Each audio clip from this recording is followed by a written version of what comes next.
तुमच्या शहरात तुम्ही आता उल्लेख केला तुमचे पवारांशी संबंध चांगले, ठाकरेंशी पण संबंध चांगले. एक असा ग्राउंडवरती एक चर्चा असते की जे त्यांच्या पक्षाबाबत झालं, 2 शकलं झाली, त्यांचं चिन्ह गेलं, पक्ष गेले, याची एक सिंपतीची लाट त्यांच्या बाजूने आहे. तुम्हाला असं वाटतं असं काय असेल?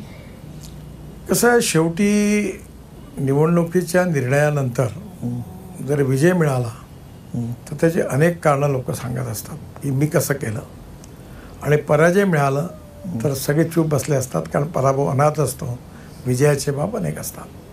आता तुमचं कामच आहे 24 तास तुम्ही तर्क, कुतर्क, वितर्क याच्यावरच काम करता. हारले तर तुम्ही तुमची थेअरी मांडलेली तयार असते, जिंकले ती ठरलेली असते. असं आहे, पॉलिटिक्समध्ये काही पक्का नाही.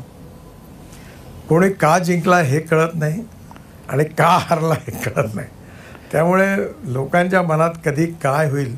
मी एक गमती, आमच्याकडे राजेसाहेब होते आमचे, ते सिंह भोसले, ते वॉर्डाची निवडणूक व्हायची आहे, हा तिकडलाच आमच्या वॉर्डात. दरवेळेला राजेसाहेब जिंकायचे. ते पाणी यायचं रात्री 12 वाजता.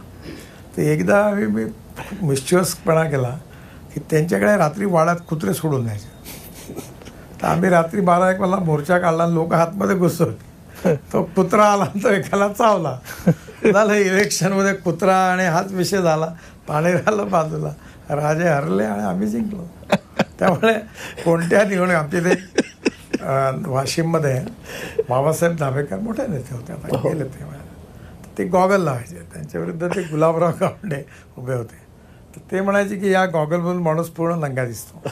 तर ते जेव्हा जायचे तर महिला वगैरे फटाफडून दरवाजे खिडक्या बंद करायचे. आता ते निवडून आले गुलाबराव गावंडे, पुढं गॉगलच लागला. गॉगल म्हणे जर्मनीतून आणला.